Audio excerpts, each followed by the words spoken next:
So Right to Dream 2 is a rest area where people can come and get up to 12 hours of sleep. We're open during the day and night. And when people show up, the first thing we have them do is read over our code of conduct so that they know what our expectations are of them, and so that everybody can get along. And a lot of people are miserable from being out in the weather and not getting enough sleep. And so as part of our service, we have a conflict resolution framework that we set up, and these are the expectations that we have. How at the door do you guys determine whether somebody is equipped to come in, that they're not violent, that they're not about to die, whatever it is? Well, if somebody is not able to walk, if somebody is so inebriated that they're falling down, we don't let them come in for their own safety because we have gravel surfaces and things. If people are excessively violent in line, we ask them to not be excessively violent, take a walk around the block, whatever it takes for them to calm down. If they can't do that, then we don't let them in. Other than that, if you can make it to your bed without falling down, you've been drinking, you need to sleep it off, whatever it is, we give people that opportunity. This is our security desk. And this is where people will sign in for the night. They can use just a first name and last initial if they like. We don't require anybody have identification to sleep. We believe that sleep is a human right, and that people should be afforded that opportunity. If you walk back with me here, we've got, these are our porta-potties. These are one of our highest cost things that we go in. These cost us about $1,200 a month to have serviced. And through donor contributions and, some grants that we've gotten, we've been able to keep up the service. If we didn't have this, we definitely wouldn't be able to serve our population. And who are your donors? Who are the grants from? Is it just the community? Most of it comes through small-time donations. There have been some other grants, Social Justice Forum. There's a few local foundations that we've gotten grants through that are really helpful. This is our couples tent. There are people sleeping in here right now, so we'll keep it down a little bit. But this is we're the only place in the city that will allow people to come in and sleep as couples. All the other shelters, they tend to want to break up families into genders and ages and send them all to different places in the city. And we believe that community and family is very much an essential support for people that are experiencing houselessness. And can couples who have children are accepted? Unfortunately, part of our agreement with the city is that we can't allow people in to sleep that are under the age of 18. When they do show up at our gate, we try to find resources for them. That's a high priority for us when that happens. Okay. Back here, this is the Dreamer area. This is where all of our volunteers have tents. We are a houseless and homeless grassroots organization, which means that most of the people involved in our organization have experienced or are currently experiencing houselessness. And when you say your volunteers, they live here as well? They live on site, yes. Our security is manned by the volunteers that live on site. So there's constant communication between our volunteers, and that way we're more able to serve our community. So the volunteers live here, and there are just a few designated people who live here who volunteer to do security and things like that? Sure. And in fact, anybody that wants to become a member of Right to Dream 2, they're welcome to come to our Sunday meeting at 6 o'clock. It's every Sunday. Introduce themselves and then become involved in the organization. It's about a 1-month process becoming a member and actually getting a tent in the back, but it gives the existing membership and the probational people that are coming in an opportunity to really get to know each other, work together, and become more of a community before they move into the back here. So let me ask you, since if volunteers can be stationed around here serving as security, what happens in busy nights when you have inebriated people who don't live here? We were being told some people try to pee on tents and things like that. What's been kind of the interactions? Has there been a lot of dust-ups between outsiders who are kind of acting up and security? Well, when you're sleep deprived and you're out on the streets and the weather is cold and you've spent 3 days getting chased around being told move along, and all you have is a piece of cold concrete to lay your head on.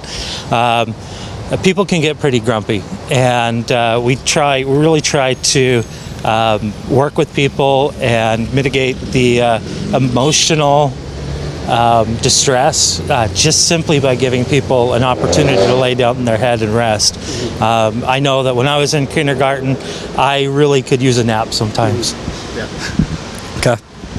So this is a trailer house that was donated by a person that's working on building tiny houses for the houseless people, trying to make inexpensive alternatives to actually sleeping out on the sidewalks. This has enough room in it for a person to lay down in and sleep. It's got windows for ventilation. There's a door on the other side, and it could easily be pulled by hand or be connected to a bicycle and biked around town. It's made out of fiberglass, so it's lightweight and durable. So people on top of sleeping in here kind of hang out in this little... When our membership has been at its high point, we have had people back here sleeping in it, but right now nobody's staying in it. It's just kind of being used for storage. Our members have bikes back here that they store. They store their personal belongings in their tents. We have, all religions, races, genders are welcome here.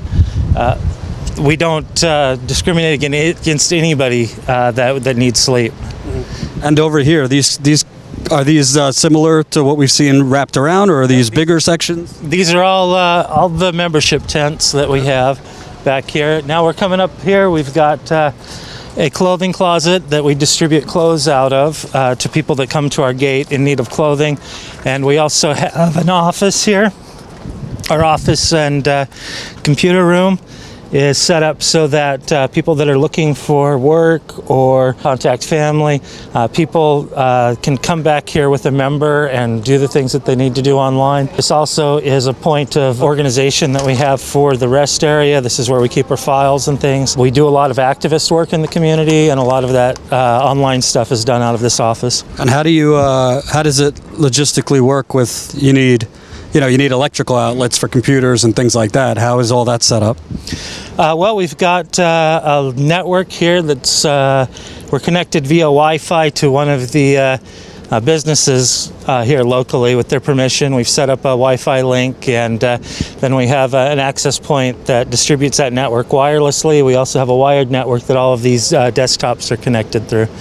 Electricity comes in off the pole through an extension cable, basically, and it runs the whole tent. So let me ask you, right now it's about 3:30 in the afternoon. Pretty quiet. You don't see a lot of people around. Is that because people are at work? People are sleeping? When are busier times when people are kind of congregating here? So our biggest time is actually about 8 or 9 o'clock at night when people are coming in to rest. And there's this site, we can service a maximum of about 100 people on the site, including our membership. A lot of people right now are going to be off at work during the day. They're going to be out, living their life as a normal person would. Just because you are lacking a place to lay your head doesn't mean that your life stops. Right. People still have expectations of you. People still expect you to involve yourself in society. And on a day like this, getting a little hotter out, is there an area where there's water, those kinds of things? We provide water to anybody that comes up and asks. We also provide food when it's available, and that's just anybody that comes to our gate. We don't want to turn anybody away. If we have something that we can help somebody with, we will help them with that. And that water and food comes from donors? That does, and anybody that wants to is welcome to bring their party leftovers, or if you've got a restaurant that's throwing food at the end of the day, if you want to just drop it off here, we'll make sure that people in need get fed. So what do we got over here? This is just our dish area. We have wash, rinse, and sanitize. We have a kitchen that our membership has access to help provide meals for themselves and for people that are coming in to sleep overnight. And I see you have animals that stay here as well? That's absolutely right. We allow people to bring their pets in to sleep with them. No other shelters really do that. If they're an aggressive animal or can't get along with other pets or things, we do have kennels that we can put them in for the night. Okay. This is our kitchen, and this is where a lot of the membership will prepare meals on site. And I see it's kind of a all hands on deck. You have members here who clean up and do things like that. Yeah, there's everybody is expected to do their part in cleaning and making sure that the camp maintains its sanitation, and we try to have good health practices and educate people about what those need to be. And do you just, with the flies and those kinds of things, you just have to deal with that, I assume? People get flies in their houses. We get flies around, and we put up fly paper. We try to mitigate those. It's just part of the territory. And this is our men's sleeping area. We can sleep up to 40 men per night. As you can see, we'll give them a sleeping bag and give them a place to lie down. They can keep their things with them at their spot. It can get pretty crowded in here, but it's a lot of times better than sleeping out in the rain. Right. It's pretty empty now, so people going to work, those kinds of things, out and about. Yeah, our biggest time is, nighttime when people generally sleep. Right. So. And in terms of the men, what kind of men do you have here? Do you have people, I heard veterans before. What's kind of the cross-section of the type of men you see coming in? Well, houselessness affects everybody, and anybody can fall into houselessness.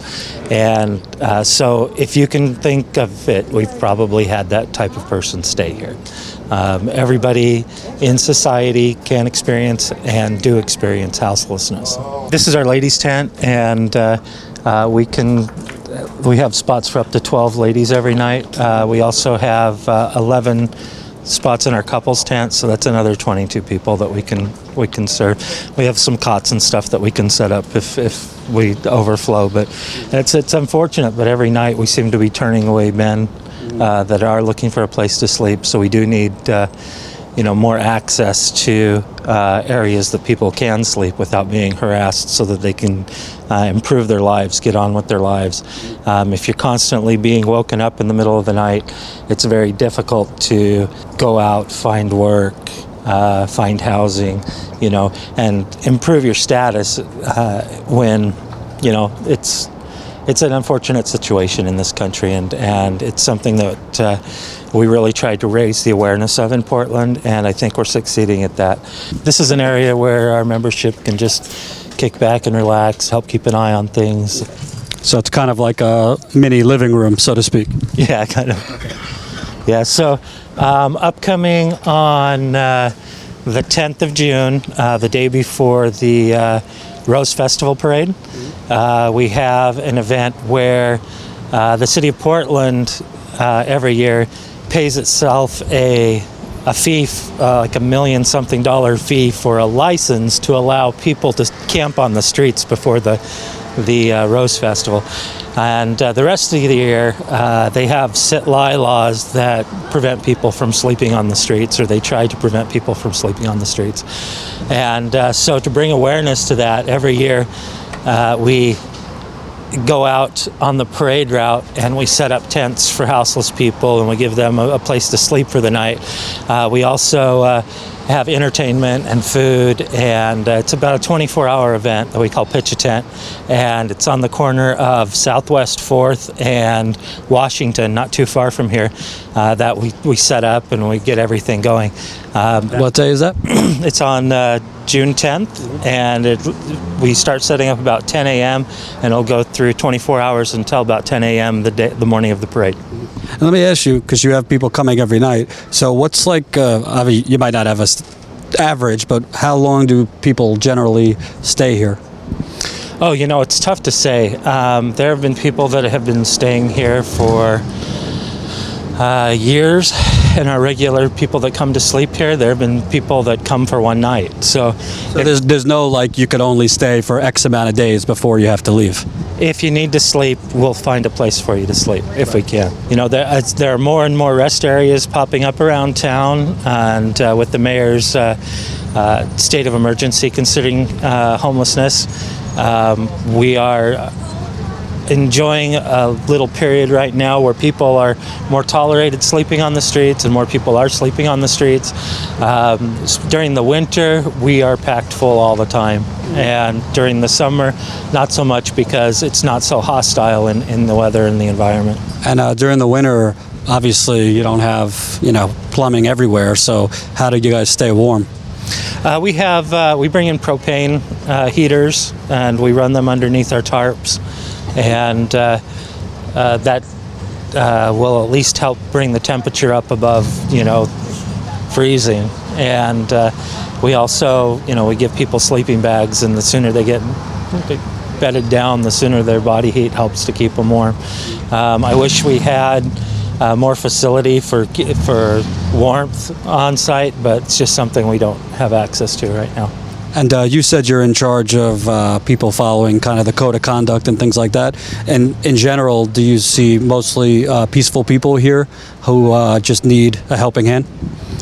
Yeah, I mean, what we see here are what you would see out in society. Most of the people that come here could be your father or your mother or your cousin. These are just people that are in a bad situation that really need some place to sleep.